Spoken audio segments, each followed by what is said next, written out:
Ahojte, sme veľmi radi, že dnes tu môžeme privítať Martina Brunska, ktorý prijal naše pozvanie. Martin veľmi rád posúva ľudské hranice, nie iba čo sa týka športových výkonov, ale aj tela a stravy. Tak napísal knihu, sám si ju aj vydal, o čom sa budeme tiež baviť neskôr. Je to veľmi, veľmi zaujímavé a inšpiratívne čítanie.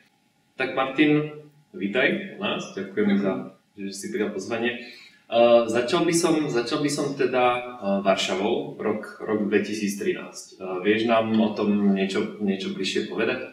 OK, takže ahojte, ďakujem veľmi pekne za pozvanie.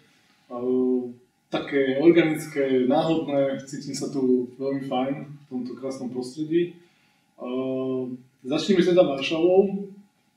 Začíname veľmi neskoro, lebo môj príbeh sa začal veľa skôr, ale v roku 2013 som už po tých všetkých svojich životných problémoch, ktoré som mal a vlastne ktoré píšem aj v tej knihe, ktorú som napísal, som už bol ako relatívne úspešný človek, ktorý sa dokázal dostať z rôznych problémov rôzneho charakteru, či už sú to ekonomické, sociálno-spoločenské problémy a podobne. Ale čakala predo mňa ešte jedna veľmi veľká výzva, pretože v roku 2013 som ešte stále mal obrovské množstvo zdravotných problémov. Mal som 107 kg, moja kondícia bola absolútne zlá. V praxi to znamená, že aj na prvej poschodie som išiel výťahom, pretože schody pre mňa boli veľký problém, akýkoľvek.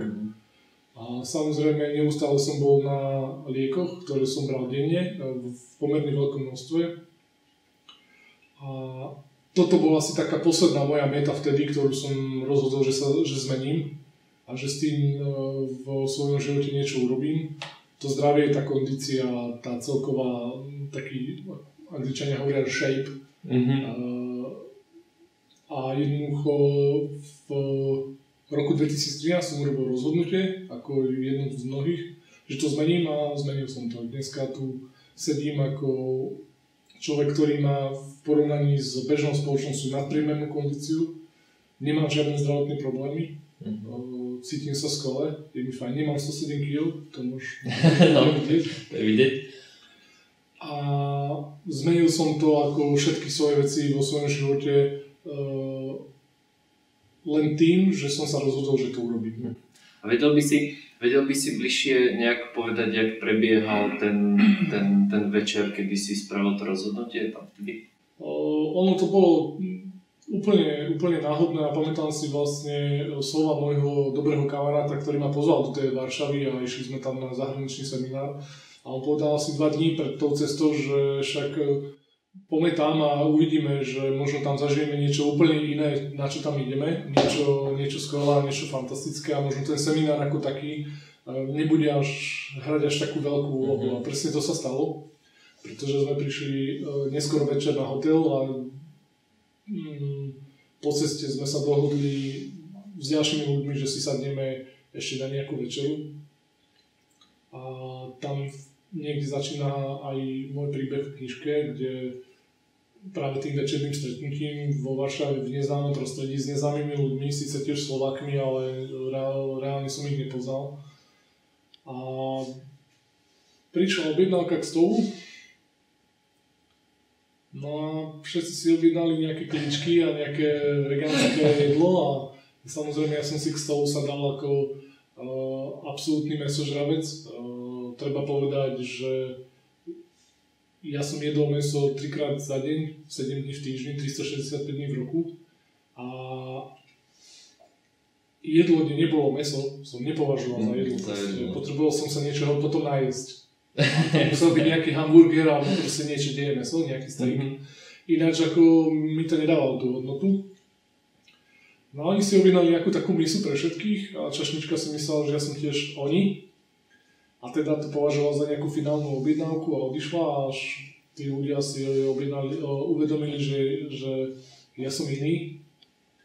tak začali na tú čašničku mávať a volať ju naspäť a už bolo neskoro večer, tak som povedal, nechaj mi to tak, ja si to dám sami, akože nemám s tým problém, akože chcel som zahrať formu, ale spýtal som sa ich, že teda či sú vegetariáni a oni mi odpovedali, že nie sú vegetariáni, ale nejedia mäso.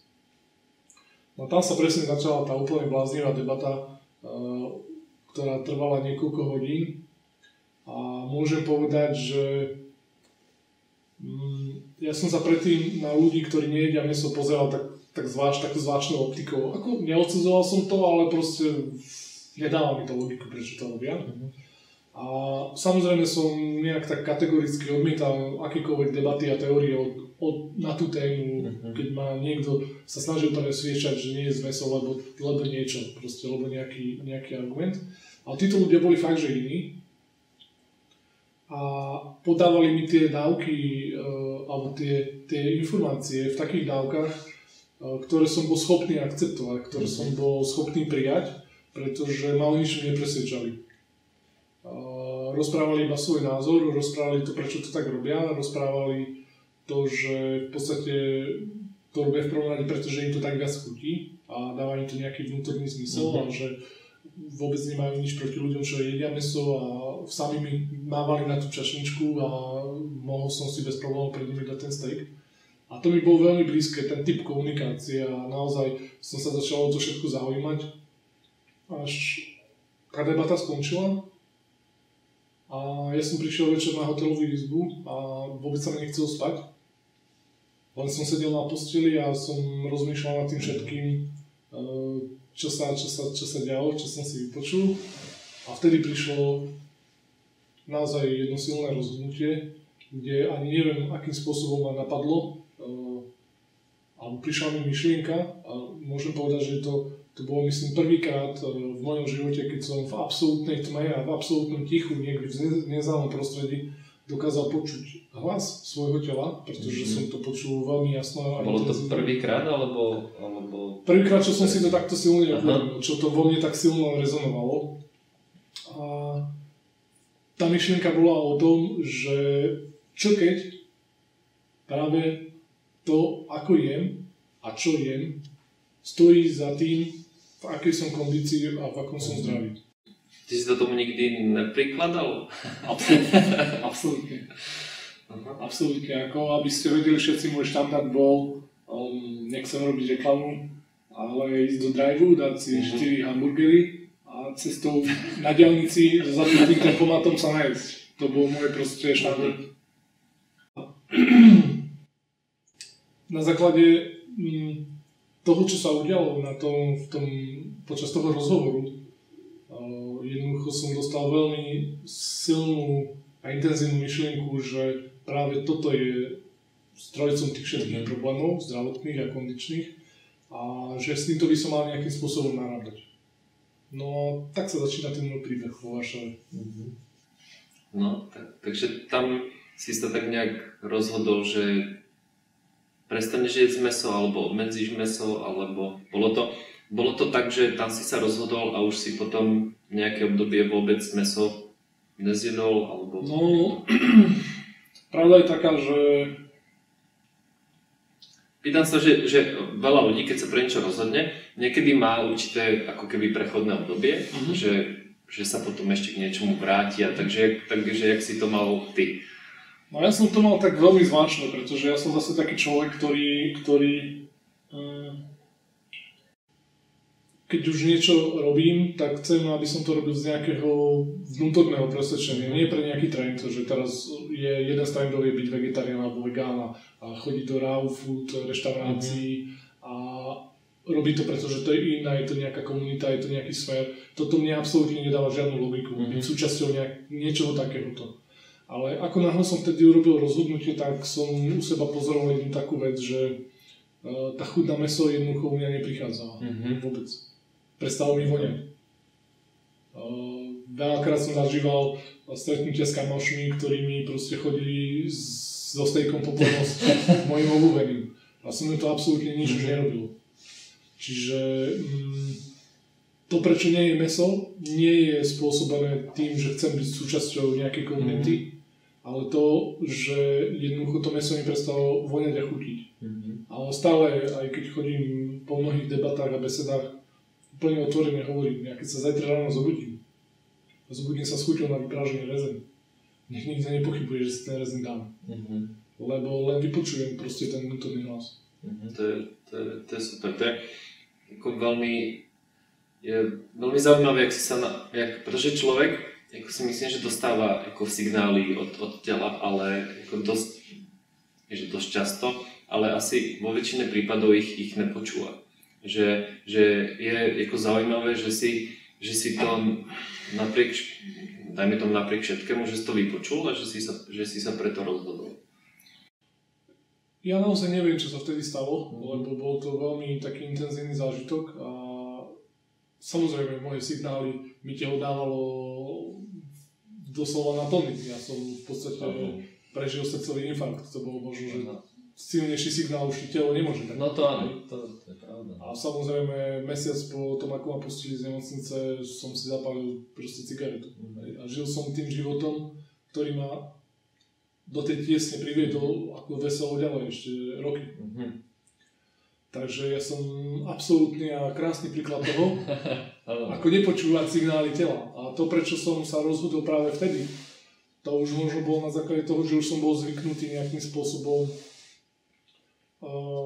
veriť svojej intuícii a vlastne jedno, či urobíš zmenu v kondícii alebo urobíš zmenu v nejakej inej oblasti svojho života. Ja som už vedel, že ak chcem zmeniť svoj život, musím robiť takéto veci. A toto bola už len tá posledná, čiže ja som to len veľmi prirodzene už využil vo svoj prospech, ten hlas. A teraz máš ten príbeh aj s fajčením, alebo... Veľmi podobne. Áno? Tiež sa rozhodol odvtedy si prestal fajčiť. Takto. Ja som prestal fajčiť z pragmatických dôvodov, pretože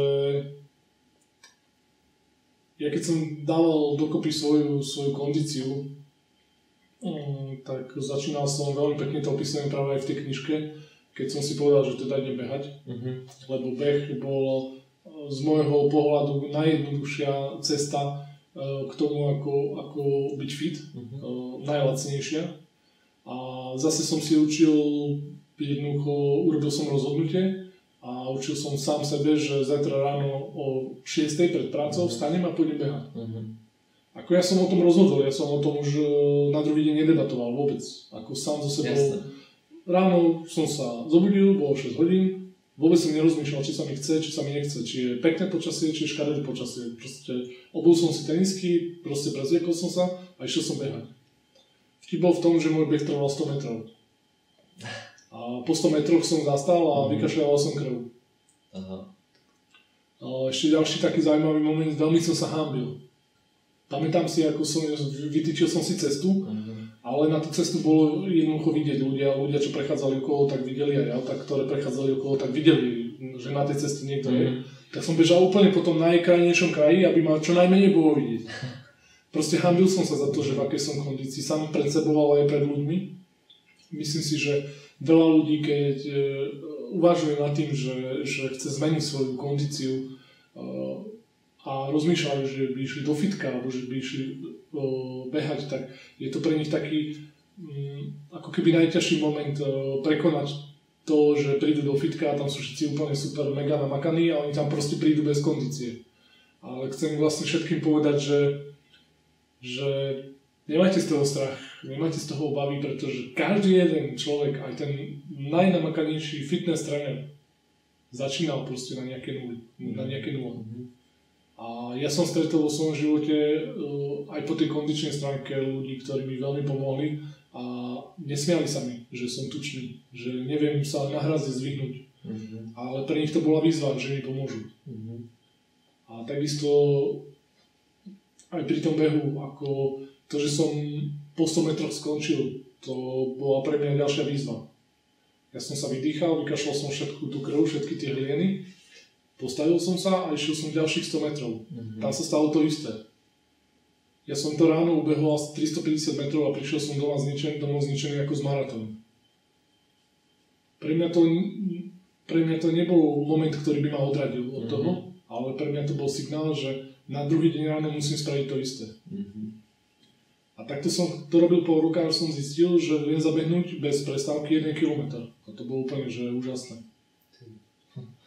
A neskôr vlastne som zistil, že viem zabehnúť 2-3 km. Ale že stále som fajčil. Stále som veľa jedol a moja váha ani výzor sa nejak extra nemenili. A navyše to fajčenie ma limitovalo v tom behu, už som to proste cítil a vedel som, že ak sa chcem posunúť v tej kondičnej stránke, musím niečo s tým fajčením urobiť.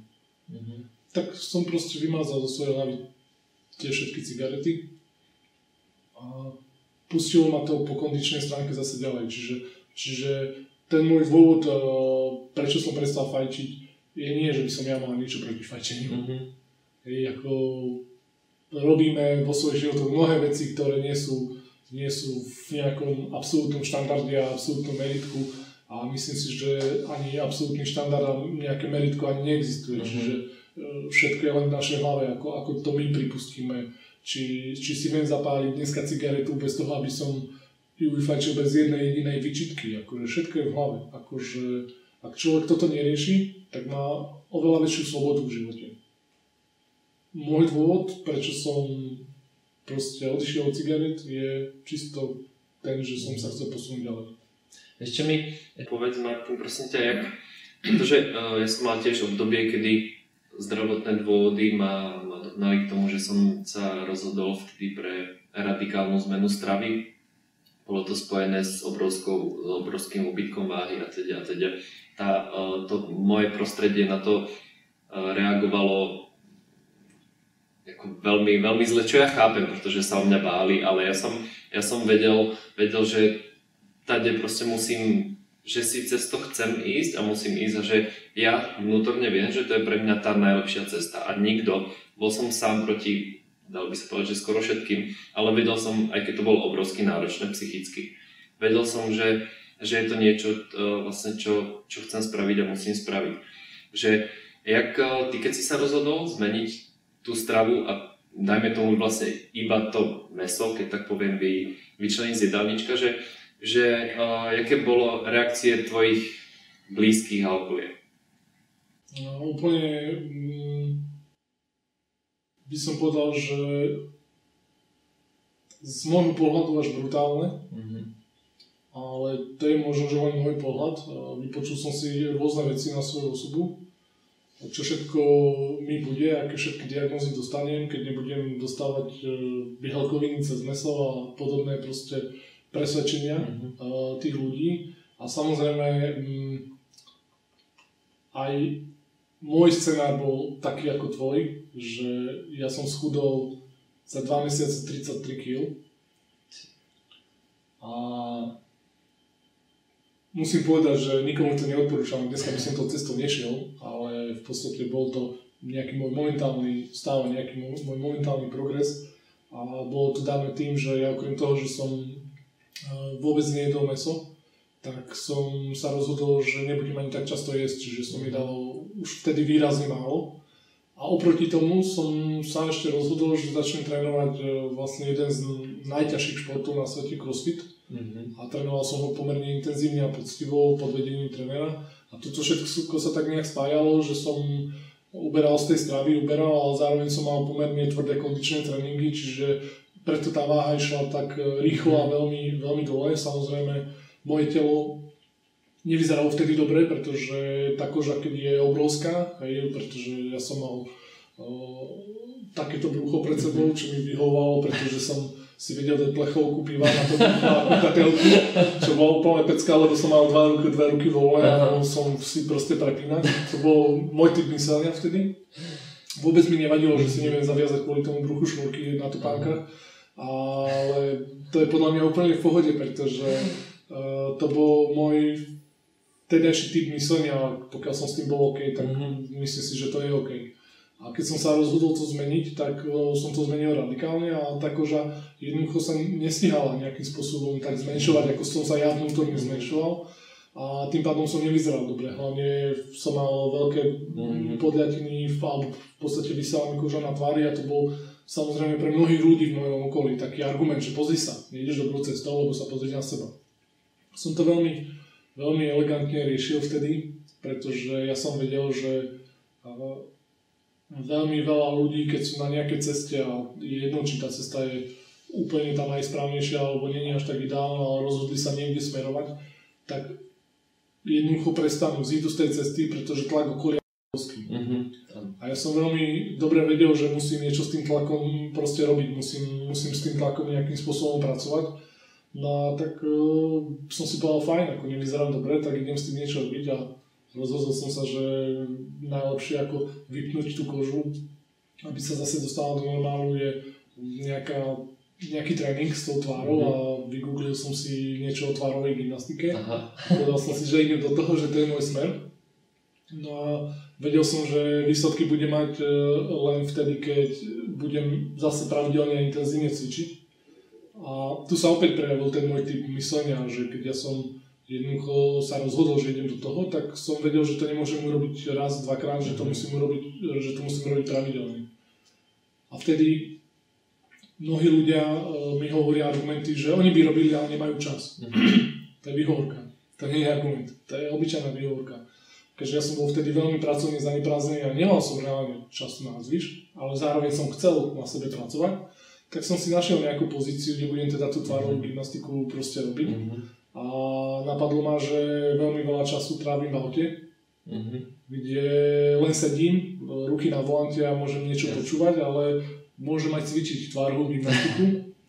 Tak som si vo svojom podvedomí vlastne vytvoril taký vzorec, takú asociáciu, že ako náhle som prišiel ráno k autu, tak vždycky to auto som si spojil vlastne s tou gymnastikou.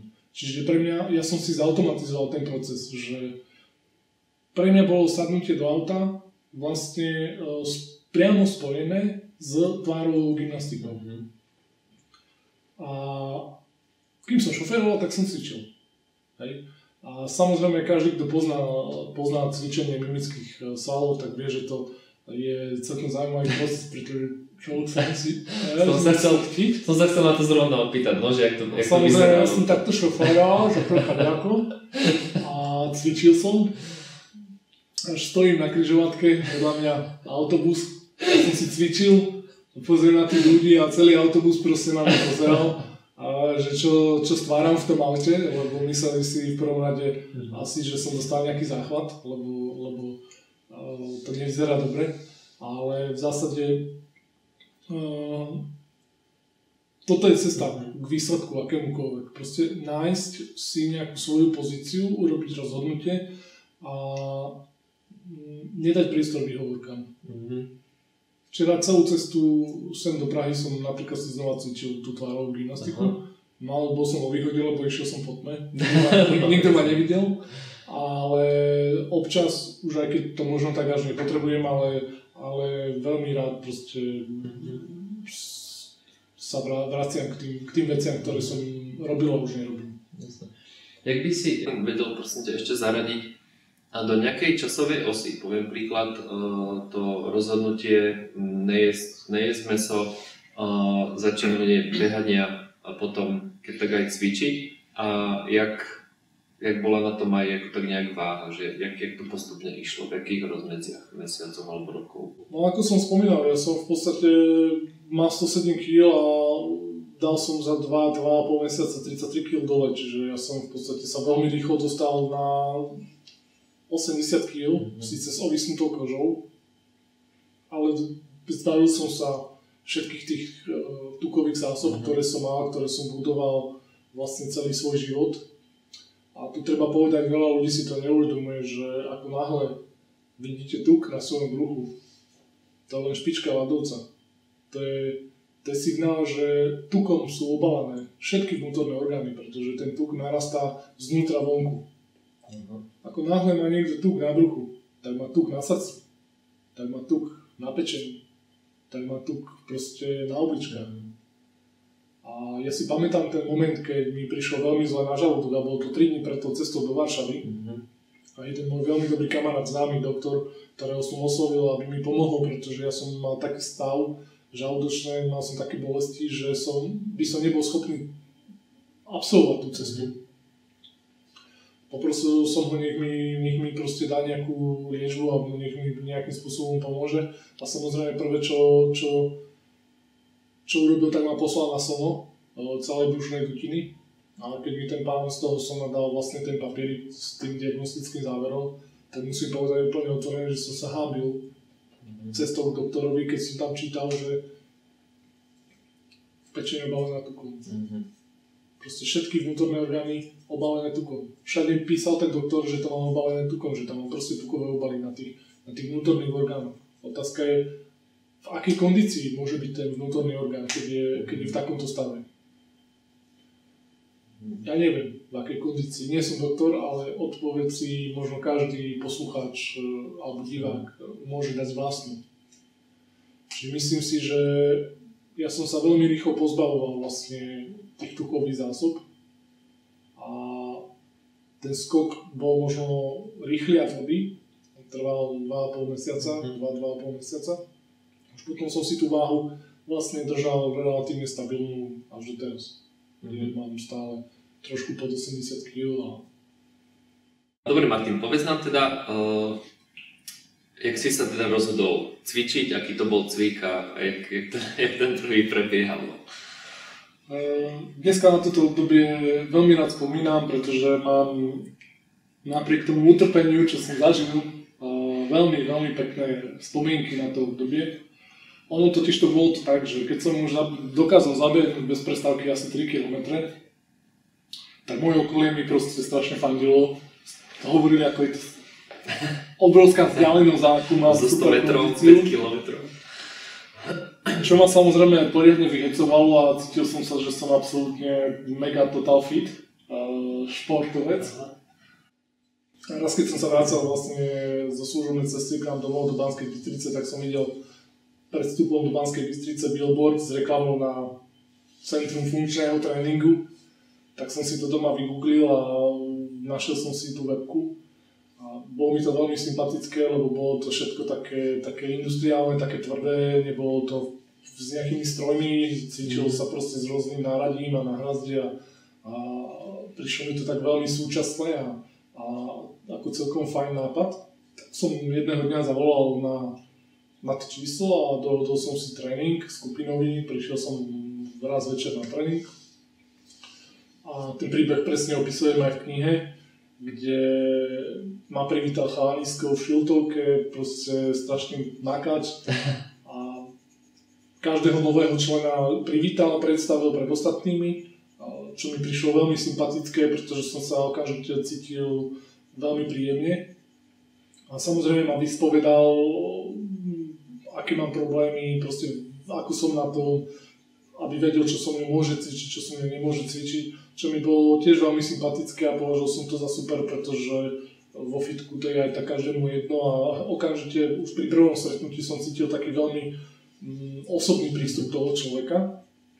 No ja som sa samozrejme pochválil, že som v absolútne perfektnej kondícii, alebo že zabehnem proste nejaké 3 km a myslím, že ten chalan si musel vtedy strašné veci pomyslieť, lebo podali sme si ruky a začala sa rozcvička na zahriatie. No a asi v polovici tej rozcvičky som plánoval útek z telocvične, pretože už rozcvička ma dala do takého stavu, že som lápal po dýchu, krútila sa mi hlava, proste mal som rozmazané pred očami a jednoducho som si povedal, že toto nemôžem prežiť. No lenže boli tam samozrejme aj baby a naše chlapské ego hovorí, to musíš predsa vydržať, nemôžeš proste tak zlyhať pred takýmito ľuďmi. No a tak som to nejak zvládol a len som sa modlil v duchu, aby to už skončilo, tá rozcvička. No a po rozcvičke teda povedal Marek, ten tréner, že si dáme nejaké cviky, aby sme sa naučili technicky niečo o tých cvikoch, aby sme sa ich naučili dobre cvičiť a potom, že si dáme nejaký kúsok z tréningovej jednotky. Neviem ako som to prežil, ale len si pamätám, že po tréningu som mal veľký problém odísť do auta. A A keď som si už konečne sadol, tak som zistil, že mám tak vyselené telo a svaly, že keď som si chcel dať pás bezpečnostný, tak som si musel jednu ruku takto pomáhať a takto to proste naťahovať nejakým spôsobom, lebo som nebol schopný vlastne urobiť ani tento pohyb. A tam som si uvedomil, že čo to znamená, keď je človek v dobrej kondícii. Tam som si uvedomil, ako ďaleko ešte som od toho môjho cieľa, kde som vlastne chcel byť. A celú cestu domov som vlastne premýšľal nad tým, čo idem vlastne s tým robiť, ako naložiť s tou informáciou. A veľmi to vo mne rezonovalo, až som teda zaparkoval pred tým domom. No a zistil som ďalšiu vec, že nie som schopný vystúpiť z toho auta, pretože som sa zasedel, svaly vytuhli a mal som naozaj veľký problém vystúpiť z auta, čiže som z neho len tak nejak vypadol, to som nejak proti pohybom sa proste musel, to všetko vážne bolo. No a už ma čakala jedna obrovská výzva, pretože vtedy sme bývali vlastne na takom prvom poschodí a bolo treba ísť po schodoch. A ja som jednoducho nebol schopný kráčať po tých schodoch, lebo moje svaly vôbec nevládali. Tak som sa proste len priťahoval zábradlia a videli ma ľudia, čo išli po chodníku a mysleli si, že mám aspoň 3 promile proste alkoholu v krvi, pretože som nebol schopný doslova do písmena vyliezť do vlastného bytu. No a samozrejme, na druhý deň ráno strašný stav, strašné bolesti, ale celý čas som si opakoval, že ako náhle mi bude umožnené, aby som sa tam vrátil, tak sa tam vrátim. Neviem, či niekto z tých ľudí, vrátane trénera, ešte očakával, že sa tam niekedy vrátim, pretože samozrejme to bolo na mňa počas celého tréningu vidieť, že to absolútne vôbec nezvládam a myslím, že aj ten tréner mi veľakrát počas toho tréningu mnoho vecí uľahčoval a nedával mi váhy a proste cvičil som ňou celý ten čas individuálne, pretože videl, že to jednoducho nezvládam úplne OK. A trvalo asi 2 týždne, kým som znova nabral chuť a odvahu tam ísť. A samozrejme zopakovalo sa úplne to isté. To bolo na spolku roka, vlastne keď som si povedal, že hneď po sviatkoch, hneď na nový rok začnem s týmito tréningami úplne seriózne, úplne intenzívne a úplne tvrdo. A poprosil som môjho trénera, či by mi nevedel dávať aj individuálne tréningy, lebo som jednoducho cítil, že potrebujem individuálny prístup.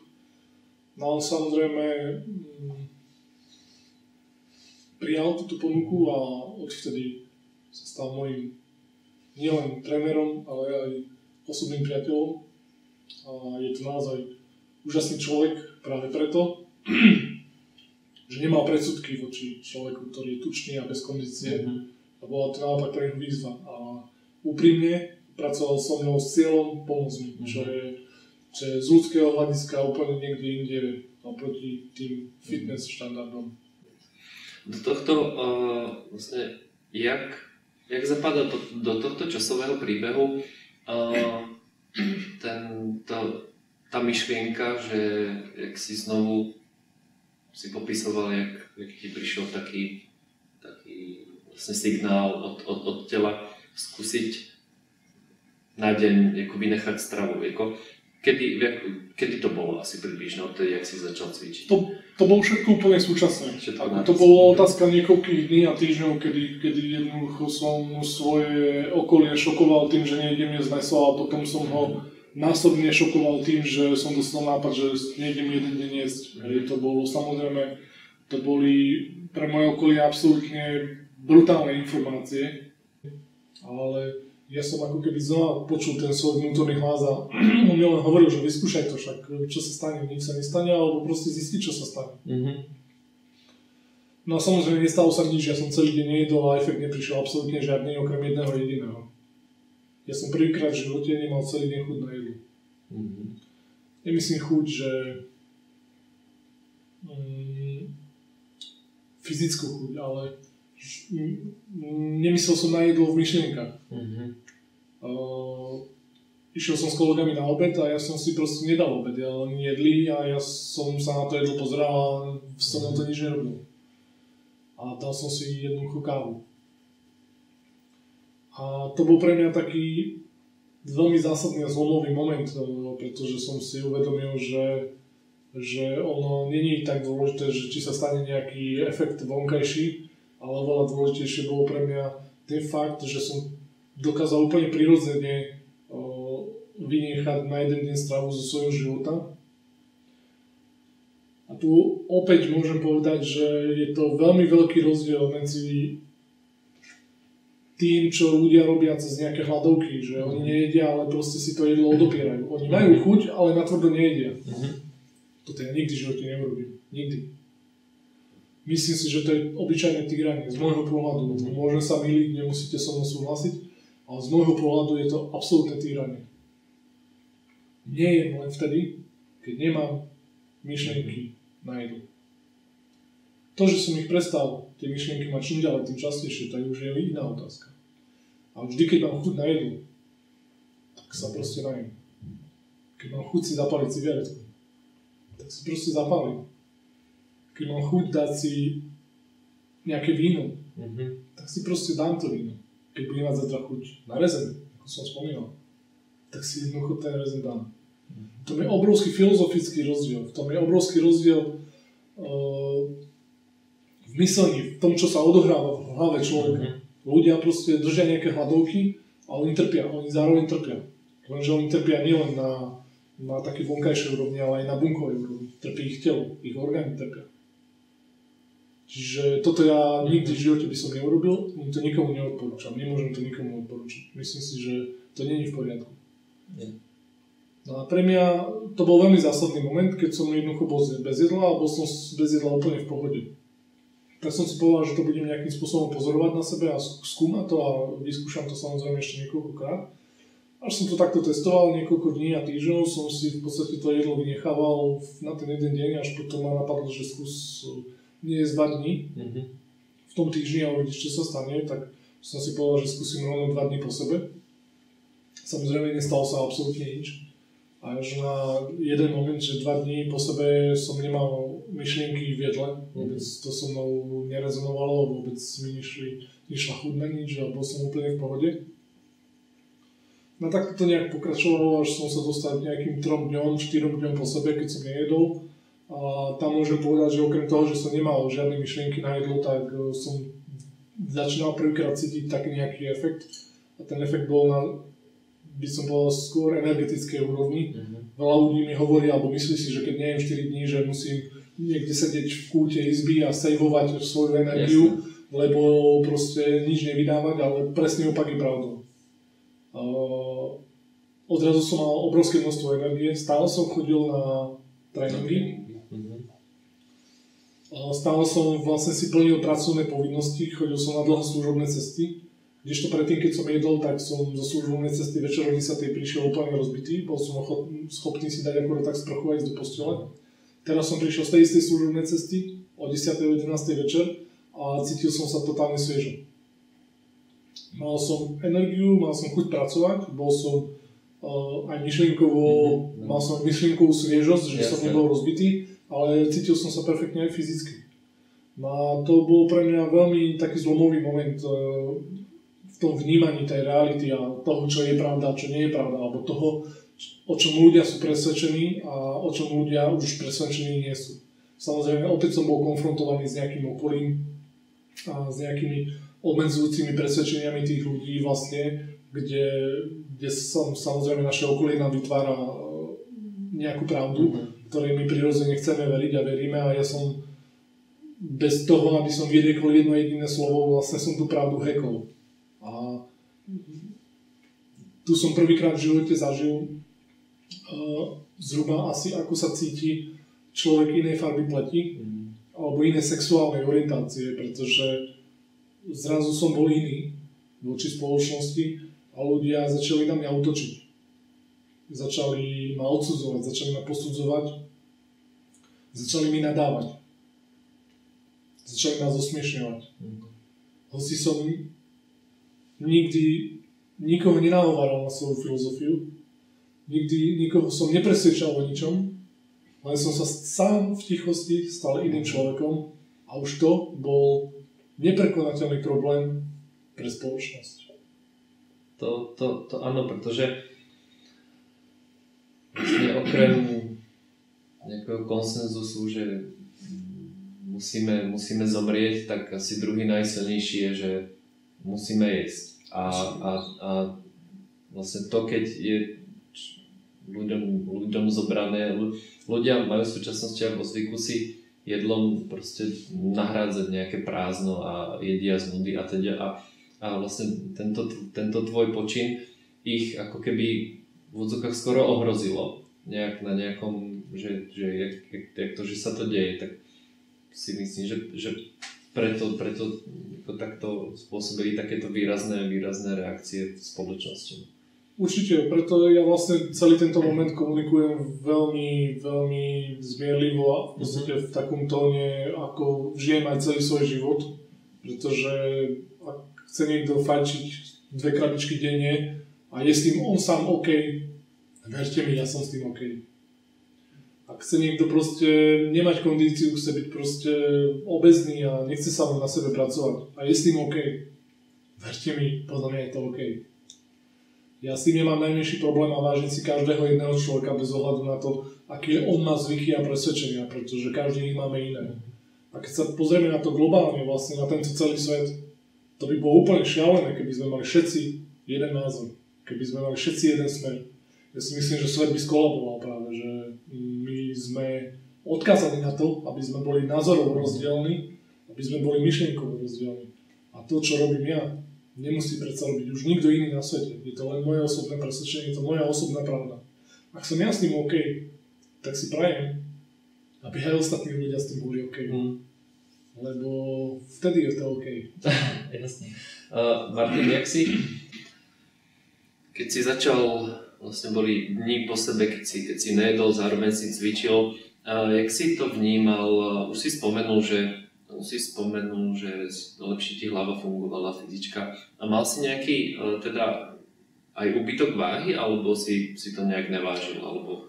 No, opäť k tej váhe, ja som v podstate klesol raz a navždy. Verím tomu, že proste na tých zhruba 80 kg, samozrejme tá váha, aj teraz keď mám viac kondičné alebo aerobné tréningy, tak ona ide prirodzene dole, lebo keď človek necvičí silovo a len proste beháva alebo robí proste len metcony, aerobné cviky, tak proste to telo sa prirodzene adaptuje.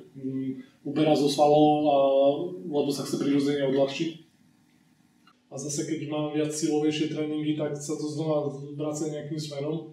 A musím povedať, že to cvičenie je jeden z takých základných momentov, prečo si tú váhu držím aj napriek relatívne nízkemu príjmu jedla. Pýtal som sa práve aj preto, pretože absolútna väčšina ľudí má spojené, mne sa to stalo takisto, keď človek proste neje, automaticky ide proste váha dole, preto som sa pýtal, že jak si to mal ty. To je normálne, to je prirodzené, pretože vtip je v tom, že keď do tela prestane prichádzať potrava, tak telo prirodzene automaticky spúšťa nejaký proces. Ten proces je, ľudia tomu hovoria detoxikačný. Keď prichádza do tela alkohol, ktorý je toxická látka, tak telo to nedetoxikuje hneď. Počká, kým to prestane prichádzať. A ráno všetci zistíme, že telo detoxikuje. Nie je to príjemný stav, veľa sa zvyknú ľudia potiť, aj sa odporúča piť veľa tekutín, aby sa to vyplavilo. A tým, že aj jedlo nesie v sebe určitú mieru toxicity, a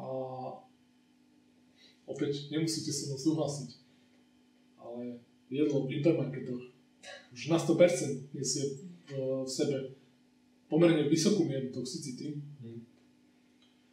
tak a my prestaneme toto robiť, čiže prestaneme vlastne časť tých toxických látok do seba vnášať, telo automaticky spúšťa nejaký proces, kde niečo vyplavuje a to, čo vyplavuje vlastne je podľa mňa priamo spojené s nejakým úbytkom váhy, lebo je to nejaká hmota. Nechcem o tomto polemizovať, nie som vedec, nie som odborník, ani sa nechcem hrať na žiadneho odborníka, je to všetko to, ako to ja vnímam zo svojho pohľadu. to, čo som vnímal samozrejme aj na svojom tele. A opäť, ak má niekto úplne iný názor a pohľad na toto, je to podľa mňa úplne v pohode a je to prirodzené.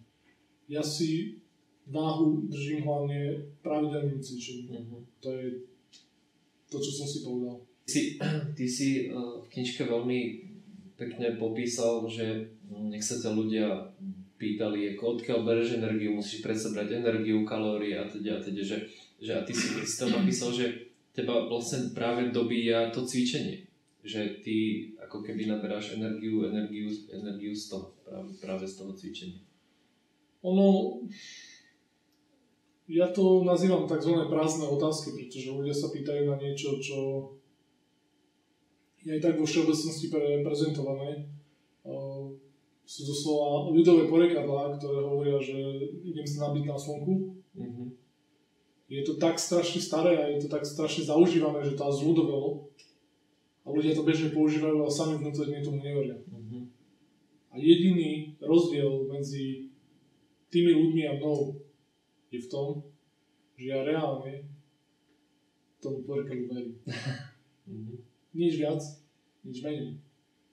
Preto má moja kniha nadpis všetko, alebo podnadpis všetko, čo mu uveríš. Pretože z psychologického hľadiska sa nám v živote deje naozaj všetko, čo mu úprimne veríme. Nie čomu veríme na vonok. A naše podvedomie absolútne nie je presvedčené o tom. To nie je viera. A je jedno, čomu sa to týka. Či sa to týka nejakých energetických tokov, alebo či sa to týka športu, alebo či sa to týka podnikania. Jednoducho človek, ktorý si vnútorne neverí, nemá výsledky. Alebo nemá ich až tak dobre. Vidno to veľmi pekne, častokrát to pripisujem, alebo častokrát to vnímam, napríklad na tenise, kde proti sebe stojí svetová jednotka voči svetovej dvojke. Nemusíme sa baviť o tom, že kto z nich je lepšie pripravený kondične, fyzicky, pretože obaja sú absolútne špičkovo pripravení. Ale vyhrať môže len jeden a vyhrá ten, ktorý uverí tomu víťazstvu, ktorý je mentálne lepšie pripravený. To znamená, že máme tu nejaký fyzický svet, ktorý niekde začína a ktorý niekde končí, on má proste nejakú hranicu. A vtip je v tom, že my môžeme všetci sa natlačiť na tú poslednú hranicu, všetci už môžeme byť fyzicky veľmi dobre pripravení. Tak ako povedzme prvá stovka v tom tenisovom rebríčku. Tam sa nemusíme debatovať o tom, kto je ako na tom kondične. Tam sú všetci na tej poslednej časti hranice. A vyhrávajú len tí, ktorí tú hranicu fyzickú prekročia a pripravujú sa mentálne. Sú lepšie mentálne pripravení. Viac veria svojim schopnostiam ako ich super. Vždy vyhrá ten, ktorý viac uverí. A všetko je to len o tom. Všetko je to o tom. Ľudia hovoria, že veria v Boha, ale sú ľudia, ktorí hovoria, že veria v Boha a sú ľudia, ktorí veria v Boha. To sú dve veľmi rozdielne kategórie ľudí. Nechcem tu polemizovať o viere, nechcem tu polemizovať o nejakom náboženstve, ale jednoducho je to tak. Ľudia, ktorí hovoria, že veria a ľudia, ktorí naozaj veria, sú dve veľmi rozdielne kategórie ľudí. To je môj názor. Ja to tak vnímam a vnímam to tak aj na sebe proste. Ako sa vyvíjajú veci v mojom živote, ktorým reálne a úprimne verím a ako sa vyvíjajú veci v mojom živote, o ktorých si len myslím, že im verím. Robíš si, Martin, tak poviem, nejaký ranný rituál, proste kávu, zacvičenie, napísať denník, alebo nejakú vizualizáciu, alebo máš nejaké také pravidelné, či už ráno, alebo proste nejaké, alebo keď sa pripravuješ na nejaké stretnutie profesné, alebo nejaký športový výkon, akú máš teda tú mentálnu prípravu a či máš teda nejakú pravidelnú? Musím povedať, že nemám. Veľa ľudí si myslí, že hlavne z toho ezoterického sveta, ako ja strašne teraz meditujem každé ráno niekde na posteli. Nemeditujem. A nerobím to jednoducho preto, lebo tomu neverím. Neverím tomu úprimne. Mám doma nejaké knižky o meditácii, ktoré sa mi veľmi páčia, s ktorými som veľmi názorovo blízko a mám doma nejaké knižky o vizualizácii, o dosahovaní výsledkov, ale viem, že na podvedomej úrovni nie som o tom presvedčený. Ja si to proste prečítam, poviem si, wow, že je to pekné, páči sa mi to.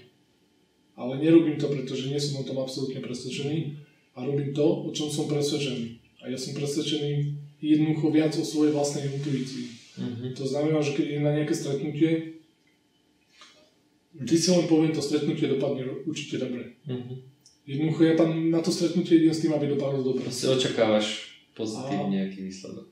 Vôbec si nepripravujem, čo idem na to stretnutí hovoriť, vôbec si nepripravujem, tento rozhovor som si vôbec nepripravoval, vôbec som sa na dnešný deň, na tento čas absolútne nejak nepripravoval po obsahovej stránke, pripravoval som sa po tej psychologické, lebo ti vravil, že som obrovský trémista, takže to vo mne rezonovalo veľmi výrazne, ale ináč som tomu nehal voľný priebeh, takisto to robím so všetkým, proste s každým jedným dňom. Jediná moja výzva do každého dňa je dať do toho dňa čo najviac pozitívnej energie a čo najviac pozitívnych myšlienok a verím, a to už naozaj verím, že ten deň bude super po akejkoľvek stránke. Poďme teraz, by som sa opýtal na vlastne, keď si bol v takom, hovoril si, že predtým sme sa bavili, si hovoril, že stravovanie je u teba taká sezónna záležitosť, jedenie, nejedenie, určitým spôsobom. A aký si mal taký najdlhší čas, keď si nebol, dajme tomu, bez jedla? A potom k tomu by som rád ešte naviazal, vlastne, aby sme sa začali baviť o Spartan Race. Jak si sa k tomu dostal? Najčastejšia otázka, ktorú počúvam za posledné roky, je, že ako dlho som bol bez jedla. A vždycky všetkých sklamem, pretože ja sa vždycky najneskôr cez víkend najem. Nepotrebujem byť bez jedla 10 dní alebo 20 dní a robiť nejaké posty. Ja jedlo milujem. Jedlo mám veľmi rád. A mám ho až tak veľmi rád, že nie som ochotný jesť v čase, keď nemám dostatok času, kľudu a pokoja.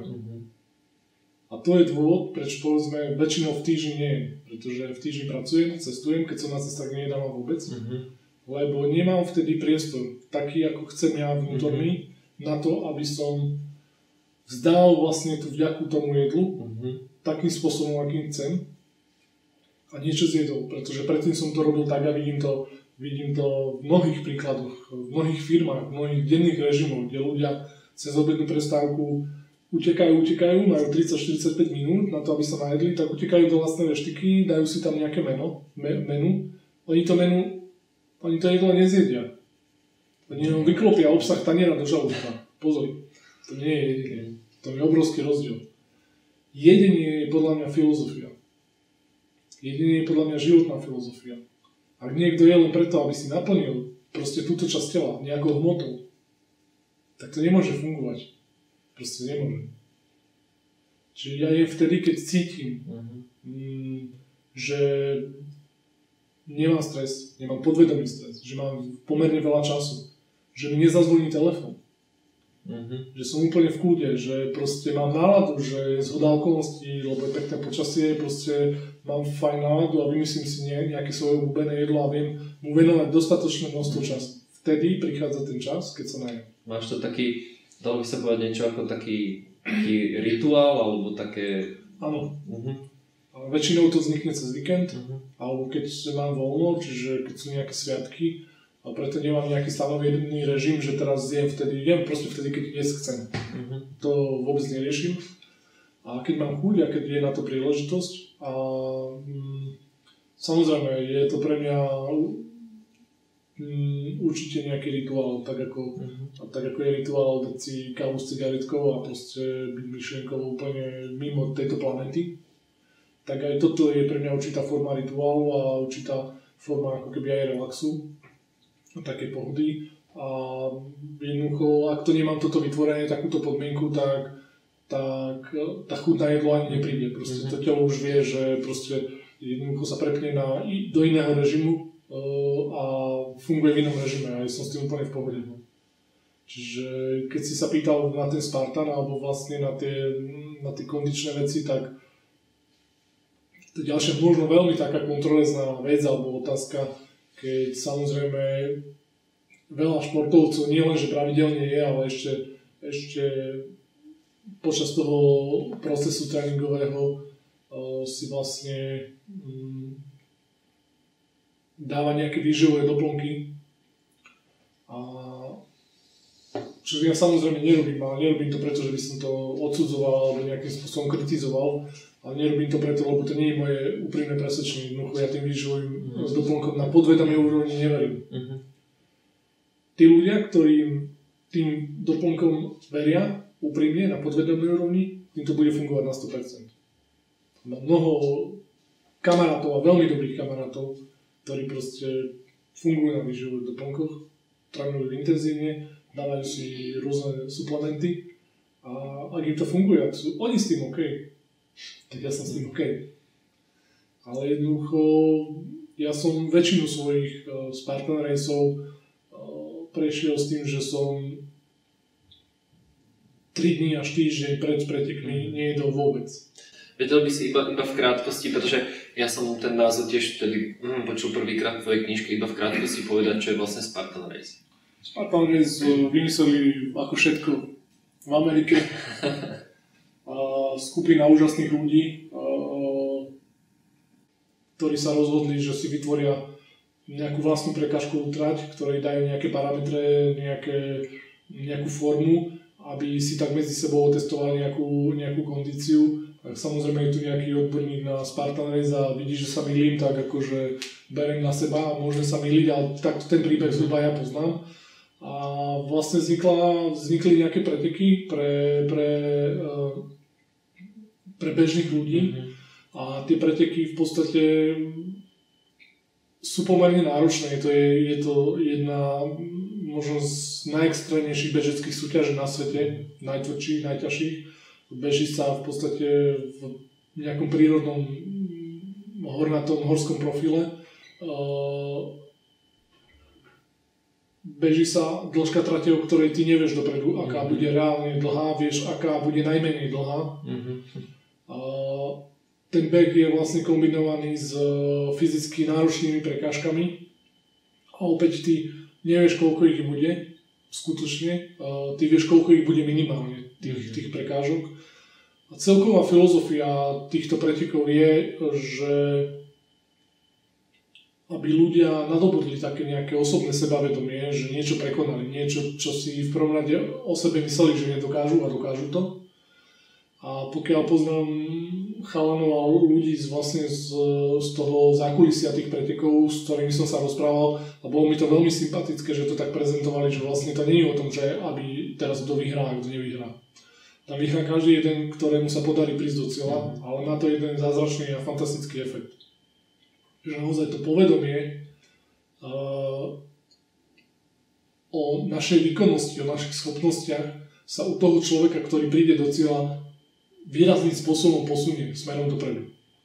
Preto fungujú preteky pre deti ako Spartan Race Kids, ktoré už u malých detí vlastne nejakým spôsobom spôsobujú ten taký progres, kde samozrejme to dieťa je oveľa sebavedomejšie aj potom v kolektíve. Vidí, že sa dajú dokázať veci, ktoré možno na prvý pohľad nie sú dokázateľné a toho posúva samozrejme aj v ďalších oblastiach života. Čiže o tom je v krátkosti Spartan Race. A jak si sa, je to teda určitý extrémneho závodu, jak si sa na nejako pripravoval, jak po fyzickej stránke, tak dajme tomu stravu, proste jaká bola taká nejak príprava. A kde bol vlastne aj ten prvý závod? Ten prvý závod bol v Martine vo Valčianskej doline, pamätám si na to ako včera, proste doteraz sa hovorí, že to bol najťažší závod, aký bol v Československu. Bol naozaj aj pre skúsených ľudí bol veľmi ťažký a už nehovorím o sebe, pretože treba povedať ešte k Spartanom jednu vec, že na začiatku roka 2014 som ešte stále mal vyše 100 kg. A v lete toho istého roka už som stál na štarte týchto pretekov. A viem, že veľa ľudí absolútne pochybovalo, že môže prísť do cieľa. Viem, že veľa ľudí neverilo, že to za pol roka nejakej kondičnej príprave, že sa to dá takto zvládnuť. A už vôbec ja som nevedel, že sa púšťam do pretekov, ktoré potom budú vyhlásené ako najťažšie v podstate v histórii pretekov na tomto území, čo aj boli, ale to samozrejme nevedel nikto. A ako som sa pripravoval, úplne amatérsky. Vedel som, že je to hlavne o behu, tak sme začali s kamarátom behávať, ale nejak som si sa nedovtípil, že to nie je o behu po rovine. Až potom sme stretli ďalšieho chalana, ktorý už bol na jedných pretekoch a on nás vysmial, že beh po rovine nám vôbec nepomôže pri tej príprave a zobral nás vlastne do kopcov. A tam som zistil obrovský rozdiel, čo to znamená behať po rovine a čo to znamená behať po kopcoch. A zistil som, že opäť tá moja kondícia nie je taká, ako som si myslel. Ale znova, čo to spôsobilo? Spôsobilo to to, že som oveľa intenzívnejšie začal na sebe pracovať, pretože ma to neodradilo, ale naopak ma to naštartovalo. A to bola celá moja príprava. Čo sa týka fyzických prekážok, nemal som o tom absolútne ani najmenšiu predstavu, čo to znamená. Videl som niečo na internete, videl som, že proste sú tam nejaké prelizačky, nejaké zdvíhačky, nejaké proste veci, ktoré treba prekonať a bližšie to opisujem práve v tej svojej knihe. Aj jednotlivé prekážky, ako som ich zvládal, respektíve ako som ich nezvládal, s tým som sa trápil a s tým som sa netrápil. Jak bol dlhý ten prvý Spartan Race? No, môj bol veľmi dlhý. Ale teraz myslím, nie časovo, aj časovo, ale aj kilometre. No písalo sa vlastne takto. Spartan Race sú 3 také základné úrovne a vlastne prvá úroveň je sprint, to je vlastne 5 km plus, to plus je vlastne to presne čo som hovoril, že nikdy nevieš koľko to bude. Super je myslím, že 13 plus a Beast je potom myslím, že 20 plus. Toto bol z hodou okolností ten stredný, ten super, kde sa píše 13 plus a myslím, že ten vo Valčanskej bol 17, čo nikto nevedel, že koľko reálne je, až oni to potom zverejnia 2 dní po preteku, koľko to naozaj bolo. Takže myslím, že to bolo niečo medzi 15 a 17 km. A jak dlho ti to trvalo a v tom poli, ako viem si predstaviť, že tam boli absolútni profesionáli, nejaká medzinárodná ľudia z celého sveta, ale aj taký niekto ako ty, že kde si sa približne umiestnil? No, bol som veľmi šťastný vlastne z toho miesta, kde som sa umiestnil, hlavne keď som si to konfrontoval vlastne s tými názormi druhých ľudí, ktorí ani nerátali s tým, že vôbec prídem do cieľa, pretože ja som sa umiestnil prakticky v strede štartového pola. V praxi to znamená, že som nehal časovo za sebou zhruba 1000 športovcov. To je úžasný výkon. Nehal som za sebou 1000 športovcov, ktorí jedávajú každý deň, ktorí trénujú oveľa dlhšie, ako som trénoval ja, lebo ja som trénoval len pol roka, a ktorí celé tie preteky si vytlačali energetické gely proste do seba. A aj tak sa napokon ukázalo, že to nie je až tak dôležité. Jak si myslíš, že aký vplyv má psychika na dosahovanie týchto výkonov, pretože napríklad je určité pravidlo, čo používajú špeciálne jednotky, napríklad pravidlo 40%. A to hovoria, že keď človek už nemôže, fyzicky už nemôže, tak je ešte len na 40% ako svojho skutočného výkonu. Kam sa ešte dá, môže fyzicky posunúť. Kebyže to povieš takto percentuálne, že kedy si ty už ako keby nemohol a jak ďaleko si sa vlastne ešte posunul? Jak je to mentálne vlastne táto záležitosť? Chápem, vrátim sa k začiatku tvojej otázky. Psychika podľa mňa hrá absolútne zásadnú úlohu vo všetkom. Absolútne vo všetkom.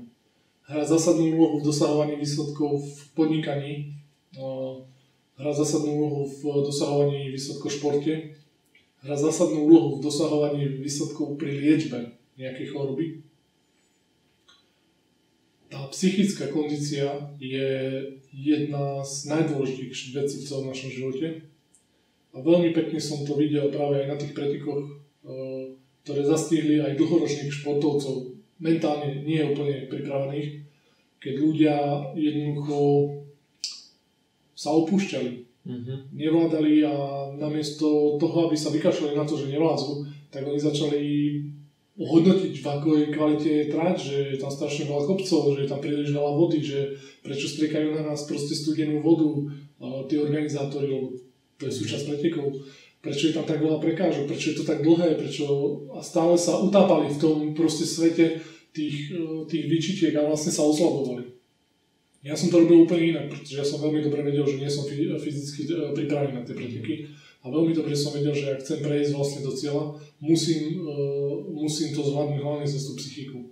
Čiže ja som už na štarte veľmi výrazne s týmto pracoval. A to ako podrobne opisujem vo svojej knihe. Samozrejme je to celé o tom, čo si dokážeme na podvedomej a mentálnej úrovni vlastne pripustiť sami k sebe. A od toho sa všetko odvíja ďalej. Ty si nakoniec potom absolvoval tie 3 Spartan Race behom jedného roka. Bol to taký nejaký tvoja meta, ktorú si chcel dosiahnuť, alebo? Ja neviem, ono to bolo tak, že ja som o preteku Spartan Race nevedel vôbec nič. Ja som ani nevedel, že existujú tie preteky. A som videl v našom gyme samolepku s takou helmou spartanskou. A potom tam bola druhá taká samolepka a potom niekto zaparkoval pred gymom auto a mal takú samolepku na aute. A potom prišiel chalan, či nejdem na Spartan. A vrajím, na aký Spartan, čo to je. Že no, daj si to do Google proste a pozri si nejaké video. A tam som videl tú helmu z tej samolepky a videl som, že vlastne, že o čom to asi je. Tak som si pozrel to video a vlastne keď to video skončilo, tak som tomu kamarátovi, tomu chalanovi písal SMS-ku, že som kúpil lístok. Som spravil okamžite rozhodnutie, že to proste chcem absolvovať. A tak prišli 3 za rok. A dokopy ich mám za sebou 6. Aha. Takže celkom fajn skúsenosť. Dobre, Martin, jak ty máš teda za sebou úspechy športovné, profesné, jak vnímaš určitú rovnováhu medzi nejakým, keď tak poviem, nejakou spiritualitou a nejakým tým hmotným svetom? No, k tomuto by som chcel povedať, že ja to vnímam tak, ako to cítim a myslím si, že to je. Jednoducho, my žijeme na Zemi alebo na planete, ktorá sa skladá aj z materiálneho sveta, aj z duchovného alebo spirituálneho sveta. A ja som sa rozhodol, že nebudem ani jeden z týchto dvoch svetov nejak popírať v sebe. A o mne je známe, že žijem absolútne materiálny život, kde podnikám, mám veľmi rád rôzne veci materiálneho charakteru a vôbec sa nebraním veciam, ako sú možno výdobytky najmodernejšej techniky a všetkého, čo ma baví a rád si tie veci kupujem. A rád zarábam peniaze, je to jeden z mojich koníčkov, proste rozmýšľať nad tým, ako sa dajú zarobiť peniaze, ako sa dá dať ľuďom práca, ako sa dá vytvoriť nejaká hodnota aj materiálna. Ale samozrejme na druhej strane je tu nejaký duchovný svet, ktorému sa tiež pomerne intenzívne venujem a myslím si, že skutočná rovnováha je tá rovnováha, keď si človek dokáže vlastne vytvoriť nejaký balans medzi tým materiálnym a tým duchovným svetom a dokáže žiť obidva životy vlastne súčasne a vtedy si myslím, že ten človek je v takej skutočnej rovnováhe a cíti sa tak absolútne v pohode, že nemá deficit ani po materiálnej stránke, ale nemá deficit ani po tej duchovnej stránke. Čiže môj názor je taký, opäť vrajím, nemusí každý so mnou súhlasiť, ale to je môj názor a takýto typ života som sa ja rozhodol, že budem žiť a takýto typ života mňa osobne naplňa a reálne cítim, že som šťastný. No, lebo ako máš pravdu, jak hovoríš, že v súčasnosti na Zemi existujú, dali by sa nájsť rôzne protipóly alebo extrémy na Zemi od mníchov meditujúcich v kláštoroch, tak po ľudí absolútne taký hlboko v tom materiálnom svete, miliardárov a teda, ale je, z môjho pohľadu je tiež ako veľmi dôležité tam nájsť takú určitú rovnováhu, pretože jak som čítal pár knížiek a tak, ako určitých ľudí, ktorí pracujú, napríklad miliardármi, tak hovoria, že nie je nič v odzokách ako keby horšie než nenaplnený miliardár alebo milionár. Že má akékoľvek proste peniaze na svete, ale nedokáže ako tú dieru alebo tú prázdno v sebe naplniť. Zase na druhú stranu sú tí mnísi, kde sa cítia obrovsky ako keby naplnení, ale žijú jak žijú, niekde vysoko, proste na horách. Takže ja mám, ako v tomto mám veľmi podobnú filozofiu, že presne ten balans, že to je to, čo si myslím, jak z môjho pohľadu, jak by to asi malo byť. Tak nejako nepúšťať sa do nejakých žiadnych ako extrémov a sme tu preto, aby sme si to tu užili na všetkých úrovniach, aby sme tu tvorili to, čo by sme tu chceli tvoriť. No. Veľmi podobný názor. Opäť môžem povedať, že ľudia, ktorí chcú byť mnísmi alebo mníchmi a chcú žiť vysoko v horách, absolútne duchovný život, a je to ich úprimné prianie a rozhodnutie, tak je to podľa mňa v poriadku. Ide o to, že myslím si, že každý ten človek na tejto zemi má možnosť voľby. Môže sa rozhodnúť, či tak chce žiť, alebo tak žiť nechce. U nás v našich zemepisných šírkach som veľmi skeptický v mnohých prípadoch, čo sa týka nejakého takého ezoterického sveta alebo ezoterického života. Myslím si, že veľmi veľa ľudí, presne ako som hovoril o tej viere, je to pre nich len určitá maska, ale nie je to skutočná viera. Opäť ja to nehodnotím, ak je to ich rozhodnutie, že s týmto sú oni OK, tak sú s tým jednoducho som aj ja s tým OK, ale obávam sa, že im to priniesie ten želaný výsledok. Pretože je iné hrať sa, že na niečo človek verí, ale je rozdiel veriť. Tak, jak vnímaš, že sú ľudia, ktorí napríklad hovoria, že všetko je predurčené, všetko je fixné, dané v našom živote. A potom sú, ktorí hovoria, že dá sa čokoľvek meniť, prečo sa rozhodneme. Na akej, nechcem povedať strane si ty, ale aký máš ty názor v tomto? Nemáš ľahšiu otázku? Dobrá otázka. Ja som asi pol na pol, lebo myslím si, že nejaké veci určite jednoznačne vieme ovplyvniť. A niektoré veci sú nejakým spôsobom dané, alebo nemyslím si, že sú dané natvrdo, úplne striktne, ale že tam je nejaká predispozícia alebo nejaký predpoklad toho, aby sa stali a udiali tie veci. A musím priznať úplne reálne, že veľakrát vo svojom živote som bol svedkom niečoho, čo sa udialo, o čom som bol presvedčený, že sa to neudialo len tak náhodou, že to už bolo proste konštrukcia, už bola na to pripravená niekde. Ale stále vidím každý deň, že reálne viem ovplyvniť svoj život, ktorou cestou v podstate sa budem uberať, a myslím si, že je to podobné, ako keď drží niekto proste v ruke lístok zo stromu a jednoducho fúkne doň, tak on proste pôjde presne, ohne sa na tú stranu, z ktorej proste bude do neho fúknuté, ale stále sa ohne. Čiže keď fúkneme zľava, tak sa ohne nejakým spôsobom, a keď fúkneme sprava, tak sa ohne nejakým spôsobom, ale proste k zmene dôjde. Čiže keď myslíme nejakým spôsobom, tak proste nastane zmena nejakým smerom, a keď ten typ myslenia zmeníme, tak sa zase nastane zmena, ale iným smerom. Čiže je to presne ako ten listok. Čiže do istej miery určite vieme veľa vecí ovplyvniť. Mal som obdobie ako v živote, keď som určité veci, ktoré sa mi diali, tak som nedokázal, teraz myslím ako nejaké zlé veci, alebo v tom čase, ktoré som vnímal, že toto je proste katastrofa a teda.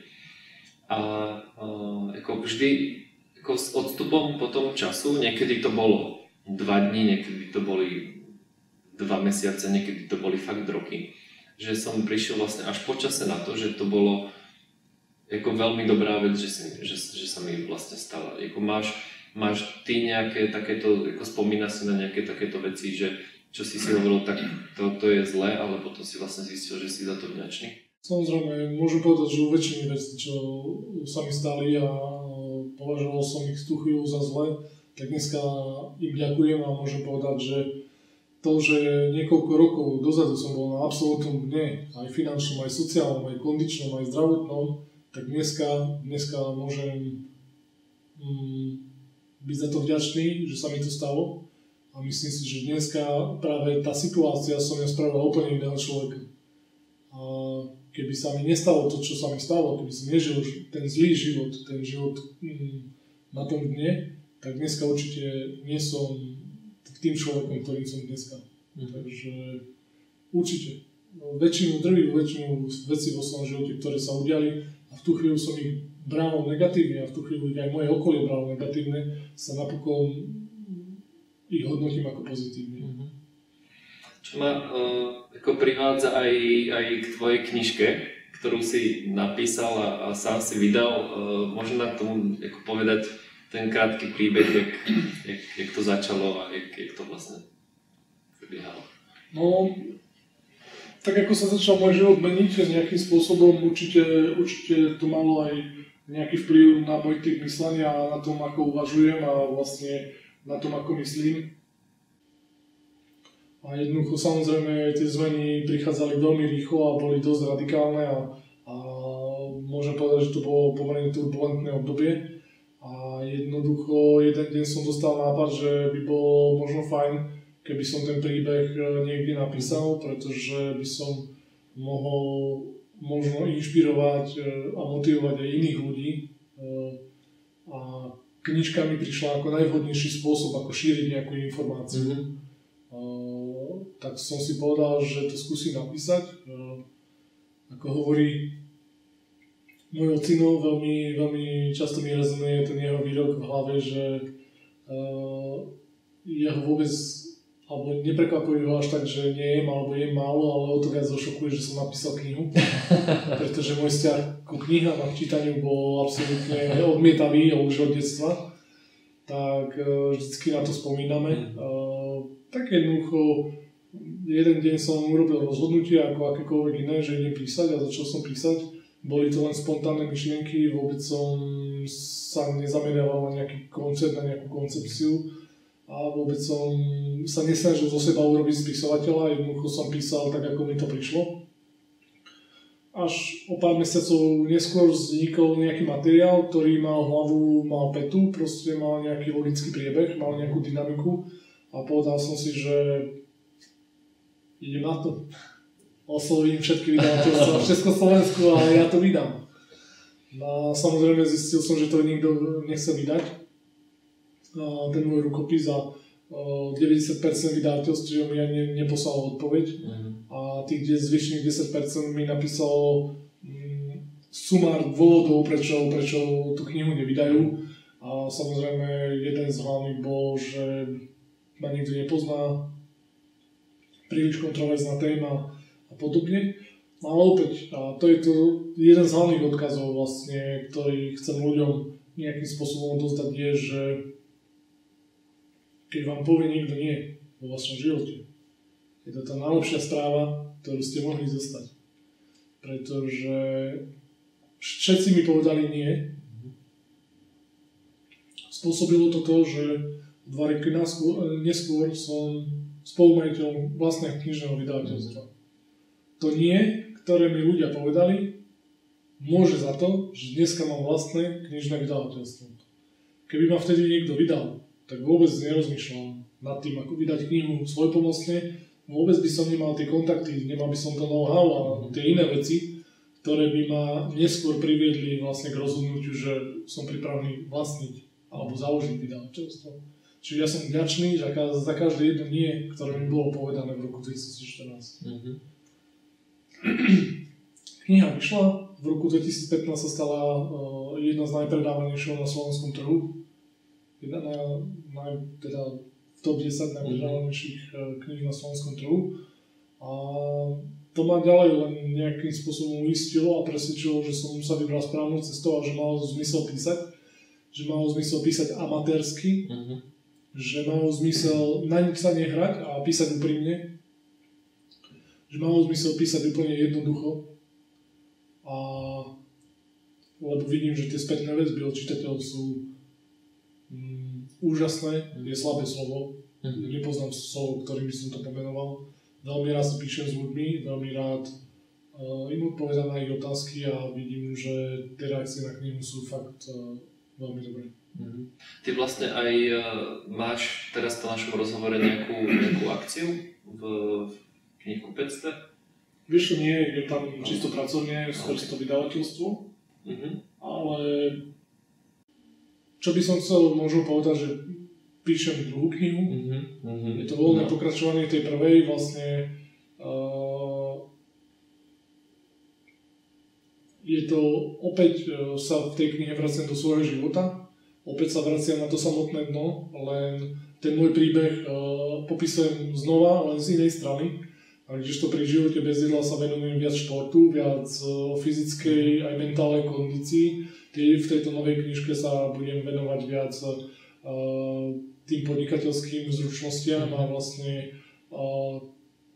tomu, ako som dosahoval v tejto sfére nejaké výsledky, aké problémy som riešil, ako som sa s nimi vysporiadal, akými ľuďmi som sa obklopil a aký typ výsledku som vlastne dosiahol alebo dosahujem. Tak to je super, to sa tešíme. Kedy plánuješ ju tento rok vydať? Alebo... Plánujem ju vydať na jar tohto roku, takže kniha je skoro dokončená, ešte dotiahnujem pár detailov a uvidíme, čo bude. No, jasné. Chcel som sa opýtať, máš nejakých ľudí, alebo ktorí ťa inšpirujú, alebo knižky, ktoré ťa inšpirovali, alebo ktoré ťa určitým spôsobom v tebe niečo zanechali? Môžem povedať, že každý ten človek, ktorého som stretol, tak ma svojím spôsobom inšpiroval. Inšpiroval tým, napríklad, že má iný názor, že myslí inak. Inšpiroval ma tým, že nesúhlasí s môjim názorom. Aj to je pre mňa veľmi inšpirujúce, pretože vždycky to človeka nutí nejakým spôsobom to svoje súkolie v hlave preštelovať a zamyslieť sa aj nad inou alternatívou, než je tá, ktorú žije on sám. A podľa mňa všetko je len otázka, ako veľmi dokážeš mať otvorenú myseľ a ako veľmi dokážeš pripustiť aj iný typ informácie do tej hlavy. Tak ako ja som zistil, že napríklad život, ktorý žijem ja, tak ľudia nie sú ochotní pripustiť do svojej hlavy. A to hovorím z tej pozícii, že v podstate je to, není to o tom, že ich chcem presvedčiť o svojej filozofii, ale je to o tom, že ak nedokážu môj typ informácie pripustiť, tak pravdepodobne nedokážu ani iné, pravdepodobne prospešné informácie proste pripustiť k sebe. A ja som zase presne opačný človek, že príjmam všetko, čo mi je dané. Čiže každý jeden človek, ktorý je voči mne slušný, nie je agresívny, nie je arogantný, je pre mňa svojím spôsobom inšpirujúci. A popri tom to nemusí byť mega športovec ani mega podnikateľ, môže to byť úplne ten najobyčajnejší človek, ktorý žije v tichosti, v tajnosti svoj sen. Aj to je pre mňa veľká inšpirácia. Jaké typy knížok máš rád? Skôr autobiografie, alebo motivačné, alebo aký typ ako literatúry? Ono sa to mení v čase. Samozrejme začínal som s motivačnými knižkami, klasickými. A dneska veľmi rád vyhľadávam životopisy úspešných ľudí alebo ľudí, ktorí niečo dosiahli. Čo je svojím spôsobom tiež motivačná knižka, ale proste veľmi ma baví čítať o iných ľuďoch, ktorí žili svoj život tak, ako žili, aj s plusmi, aj s mínusmi, aj so všetkými svojimi stránkami. Takže to je také to moje top, čo momentálne teraz vyhľadávam. Máš, ja sa predsa ešte vrátim k tým ľuďom, ktorí ťa inšpirujú. Sú niektorí takí všeobecne známi, ktorých by si mohol menovať? Tak o mne je známe, že veľmi mám rád Boba Proctora, je to vlastne kanadský speaker a coach. Už dneska má ďaleko po 80-ke a fascinuje ma v prvom rade jeho kondícia, jeho vitálnosť životná. A on ma veľmi oslovil svojím príbehom, pretože vo svojej knižke vlastne on píše, že tiež začínal s veľkými dlhmi a s veľkými problémami a že ho naháňali ľudia, lebo proste dlhoval kadečade peniaze a zmenil ten život. A ja som bol vo veľmi podobnej situácii a ako keby som sa veľmi rýchlo stotožnil so životom a napokon s výsledkami niekoho cudzieho a veľmi mi zostal blízky tento autor, čiže je to taký jeden môj z takých top autorov. Takže Bob Proctor a napríklad v nejakom podnikateľskom obore niekto, neviem, Elon Musk, Steve Jobs. Tak Steve Jobs je moja veľká srdcovka, ja som veľmi Apple pozitívny človek a Steve Jobs ma veľmi bavil, vlastne veľmi som ho vnímal ešte keď žil a vnímal som ho samozrejme so všetkými jeho šialenosťami, ktoré vytváral aj na ľudí. Nehovorím, že je to správne alebo že to bolo správne, ale proste tie jeho výsledky boli iné ako v priemere a to bolo na tom skvelé a robil veľa skvelých vecí. A samozrejme, jedna z posledných knížek, ktorú som čítal, je životopis Arnolda Schwarzeneggera. Čo bolo pre mňa taká zvláštna vec, pretože ja vôbec nepozerám filmy. Vôbec pre mňa nie sú herci nejaké autority. A vôbec som ako sa nestotožnil s osobnosťou Arnolda, ale príliš dlho som pozeral v knihkupectve na jeho ksicht. Jasné. A tá knižka je strašne hrubá, má skoro 700 strán. Ja som to videl, áno. Total Recall, myslím. Hovorím, áno, presne tak. Aj v slovenčine je to Total Recall. A jednoducho som si ju kúpil jedného dňa a musím povedať, že tá knižka je v prvom rade veľmi dobre napísaná. Spôsobilo to, že som absolútne zmenil pohľad na toho človeka, pretože som ho prestal vnímať tak, ako som ho vnímal. A to je úžasné, že dokáže zmeniť pohľad na niekoho na základe nejakých proste pár slov a pár riadkov. A fascinovalo ma na ňom to, že dokázal mať veľmi veľké výsledky v situácii, keď sa narodil, žil a vyrastal v absolútnej chudobe. Oni nemali elektriku, oni nemali teplú vodu, oni nemali tečúcu vodu. A vychádzal z podmienok, kde mu samozrejme všetci hovorili, že tie výsledky, ktoré túžil a sníval dosiahnuť nemôže. A napriek tomu ich nie, že dosiahol, ale ich ešte aj prekonal. V tom je to nejakým spôsobom. Tá kniha vôbec nie len o kulturistike. Samozrejme spomína sa tam aj kulturistika, ktorá mne nie je blízka z okolností, ale je to veľmi pekný životný príbeh, odporúčam každému. Tak to je veľmi pekná inšpirácia. Ešte poslednú otázku na záver nášho rozhovoru. Je to skôr také osobné hobby. Hobby v tom zmysle, že sa rád nad tým rozmýšľam, študujem proste literatúru, čo sa jak dá spraviť. Rozmýšľa si niekedy nad určitou, jak ty rád posúvaš hranice? Nad tým, ako jak starneme a jak dlho by sme sa mohli dožiť, alebo jak dlho sa dožívame. Rozmýšľal si niekedy nad tým? Samozrejme. Ako každý človek sa nad tým rozmýšľal, podľa mňa. Je to jedna z top myšlienok, o ktorom ľudstvo historicky rozmýšľa. Tak samozrejme, že som rozmýšľal. A máš v tom nejaké, nechcem povedať ambície, ale nejak, že hovorím, jak som spomenul, že rád posúvaš nejaké tie limity, že máš napríklad, že by si chcel sa dožiť aktívneho, športovného veku, kvalitného spôsobu života, napríklad 80, 90, 100, 120, alebo nemáš tam nejaké číslo, alebo akým spôsobom nad tým uvažuješ? Môžem povedať úplne aj na záver, lebo veľakrát sme to aj spomínali, aj tie športovci Spartany. Ja sám sa nepovažujem za športovca, lebo mám pocit, že by som sa mohol dotknúť naozaj z tých športovcov. Ja športujem preto, lebo som potreboval zmeniť fungovanie svojho tela, ale nedosahujem nejaké extra výsledky, dosahujem výsledky, ktoré sú extra pre mňa, ale nevyhrávam súťaže, proste. Čiže športujem viac menej veľmi lightovo, veľmi rekreačne. Samozrejme na druhej strane je to pre mňa jedna z ciest k tomu výsledku, ktorý je vlastne predmetom tej tvojej otázky a k tomu nejakému také všeobecnej kondícii bez ohľadu na vek. Pretože už dneska tu máme ľudí, ktorí majú 100 rokov a bicyklujú na pretekárskej dráhe. Máme tu ľudí, ktorí sú ďaleko po 80 a žijú absolútne plnohodnotný, vitálny život po všetkých stránkach. Absolútne. Takže to je pre mňa len dôkaz, že pokiaľ to telo má nejakým spôsobom určitý typ nastavenia, tak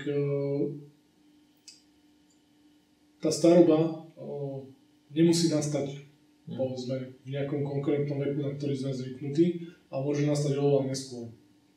Ja si to samozrejme vysvetľujem rôznymi spôsobmi a jeden z tých spôsobov je, že naše telo, ako čokoľvek, čo sa používa, sa prirodzene opotrebováva. A je len na nás, či keď zosadneme z bicykla, tak ho položíme na zem a budeme ho za sebou šúchať po zemi, tak bude mať ten bicykel úplne iné opotrebenie, ako keď sa budeme on starať. A takto ja pristupujem k svojmu vlastnému telu. A ako som to vysvetľoval vlastne pri tom tuku, myslím si, že všetko vychádza znútra po tej fyzickej stránke, tak v prvom rade sa pozerám na to, ako veľmi opotreboval svoje vnútorné orgány. A potom si myslím, že sa všetko prejavuje na vonok. A v konečnom dôsledku, čím menšie bude opotrebenie vnútorných orgánov, tým dlhšie človek dokáže žiť. To je moja teória. Nemusí byť správna, nemusí si o nikto súhlasiť, ale to moje vnútorné presvedčenie, taký pocit, že takto by to snáď mohlo byť. Díky. Máš ešte, keď sme úplne na závere, máš nejakú správu pre poslucháčov, ktorú by si chcel nejak povedať, čokoľvek, čo ťa naučil život? Mám dve správy dokonca. Tak sem s nimi. Veľa ľudí, ktorí držia moju knižku v ruke a vidia, že sa volá Život bez jedla, tak si myslia, že tá knižka je o živote bez jedla. Alebo je o tom, že ja diktujem niekomu, čo má jesť a čo nemá jesť a či vôbec má niečo jesť. A samozrejme ľudia, čo si ju reálne prečítali, tak vedia, že tá knižka vôbec nie je o tom. A keď chodím samozrejme aj po besedách a po prednáškach, tak mnoho ľudí sa ma pýta, že prečo vlastne som napísal tú knižku a prečo vlastne chodím po tých besedách a prednáškach a čo som vlastne tým chcel povedať. A možno, že by si mnohí mohli myslieť, že som tým chcel povedať, že jedzte to, alebo nejedzte vôbec, alebo proste robte to, alebo nerobte niečo. Ale to vôbec nie je pravda. To, čo som chcel vlastne povedať, je, že aby sme nabrali odvahu a silu na to, aby sme dokázali žiť svoj život podľa našich vnútorných túžob, snov a predstav. A nie podľa predstav nášho okolia. Pretože keď raz budeme 80 alebo 90 rokov a zistíme, že sme celý svoj život prežili podľa predstav nášho okolia len preto, že sme sa báli, ako to bude hodnotiť a posudzovať naše okolie. Nebude nám to ľúto. Lenže keď budeme mať 90 rokov, tak už to nebudeme môcť zmeniť. Keď budeme mať my 90 rokov, tak to naše okolie tiež bude mať minimálne 90 rokov, možno už nebude ani žiť. A keď bude žiť, budeme to úplne jedno, ako my žijeme. Lenže vtip je v tom, že my to už nebudeme v tom veku schopní zvrátiť.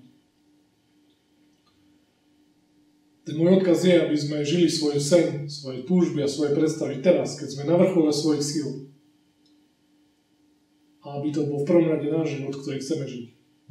A to okolie sa možno bude búriť chvíľkami. Tak ako si to zažil ty, ako som to zažil ja. Ale tá búrka raz skončí. A výsledkom toho je, že máme šťastný, plnohodnotný život a hlavne, že máme život taký, ako chceme mať. A nie je tak, ako si to predstavuje niekto druhý. A môj druhý odkaz, ten som už povedal, naznačil, súvisí to s tým nie. Ak ti niekto niekedy v živote povie, na niečo nie, nedá sa, nepodporím ťa, nepredám, nezabezpečím, nemôžeš, tak chcem, aby všetci vedeli, že to je tá najlepšia správa v tvojom živote. Pretože to je jasný signál, že to treba dokázať samostatne. A potom, keď to dokážeme, tak zistíme, že sme oveľa silnejší, oveľa šťastnejší a že nás to ako keby niekde posunulo ďalej dopredu v tom živote.